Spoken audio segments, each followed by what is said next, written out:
तो स्टूडेंट्स, इस वीडियो में आप Bihar board class 12th math examination 2009 में पूछे गए सभी सब्जेक्टिव क्वेश्चंस का सॉल्यूशन देखेंगे। तो चलिए वीडियो को शुरू करते हैं।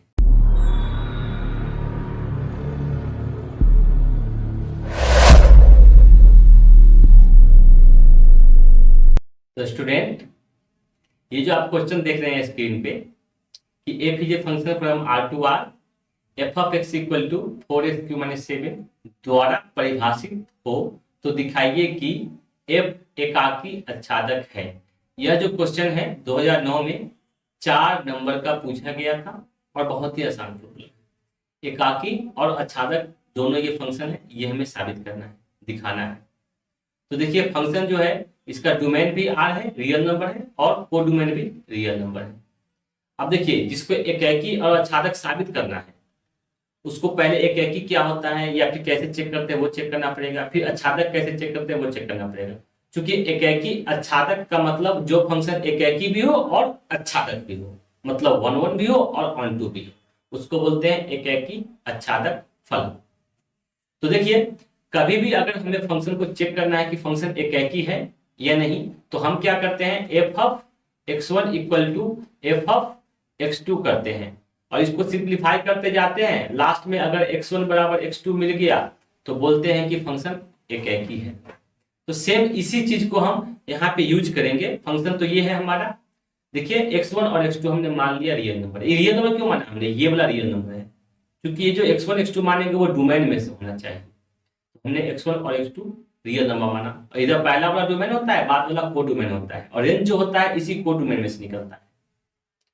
तो अब क्या होगा, x1 x2 हमने क्या किया, f of x1 equal to f of x2 हमको लेके चलना है। अगर ये आ गया तो कहेंगे 1 1 है। तो देखिए हम f of x1 equal to f of x2 ले लिए। अब f ऑफ x1 का मतलब जहां पे इसमें x है वहां पे x1 डाल दीजिए। तो यहाँ पे x है तो यहाँ पे x1 डालेंगे। तो x1 यहाँ पे डाल दिए तो क्या हो जाएगा, 4x1 का कितना है q, तो 4x1³ - 7। फिर f ऑफ x2 का मतलब जहां पे इसमें x है वहां पे x2 डाल दीजिए। तो देखिए यहाँ पे x है तो यहाँ पे डाल दिए x2 और उसका पावर 3 है तो पावर 3 रहेगा। ओके, अब गौर से देखिए तो 7 से 7 कट गया तो 4x1 का q इक्वल टू 4x2 का q, 4 से 4 भी कट गया। क्या बचा हमारे पास में, x1 का q इक्वल टू x2 का q। चलिए यहीं पे काटते हैं। ओके, तो x1 का q इक्वल टू x2 का q बचा। अब पावर से पावर काटिए तो x1 बराबर x2 बचा, जो कि इस प्रकार है। मतलब ये तो कंफर्म है कि फंक्शन एकाकी है। अब हमें आच्छादक भी साबित करना है। आच्छादक का मतलब होता है वैसे फलन जिसका डोमेन और डोमेन नहीं, वैसे फंक्शन या फलन जिसका को डोमेन और रेंज दोनों सेम हो। तो को डोमेन तो हमने पहले ही बताया कि ये जो सेकेंड वाला पार्ट है ये, इसी को हम लोग को डोमेन बोलते हैं। और रेंज भी अगर यही हो गया तो बोलेंगे फंक्शन आच्छादक भी है। तो आच्छादक फंक्शन है। आप x के जगह पे कुछ भी यहाँ पे डाल के देखिए, कुछ भी डालिए x के जगह पे, कोई ना कोई रियल नंबर ही आएगा, कुछ भी डालिए।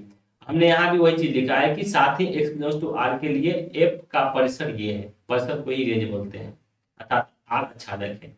यहाँ पे आप डाल के देखिए, कुछ भी x के जगह पे 1 डालिए, 2 डालिए, 3 डालिए, 4 डालिए, कभी नेगेटिव नंबर आएगा इसका वैल्यू, कभी पॉजिटिव नंबर आएगा इसका वैल्यू, कभी 0 आएगा, कुछ भी आएगा लेकिन रियल नंबर ही आएगा, आते जाएगा। x का जैसे जैसे मान बढ़ाओगे इसका मान भी बढ़ते जाएगा, x का जैसे जैसे मान घटाओगे इसका मान भी घटते जाएगा।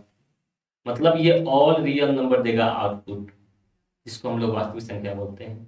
तो रेंज वही है जो यहाँ पे लिखा हुआ है, मतलब परिसर भी वही है जो इसका को डोमेन है। तो हमने देखा कि जो फंक्शन गिवन है हमारे पास में, ये फंक्शन, ये वाला, ये जो फंक्शन है ये आच्छादक भी है और एकाकी भी है। तो इसीलिए हम बोल सकते हैं कि ये जो फलन दिया हुआ है ये एकाकी आच्छादक फलन है। वही चीज हमने यहाँ पे लिख दिया, हो गया साबित। That's all.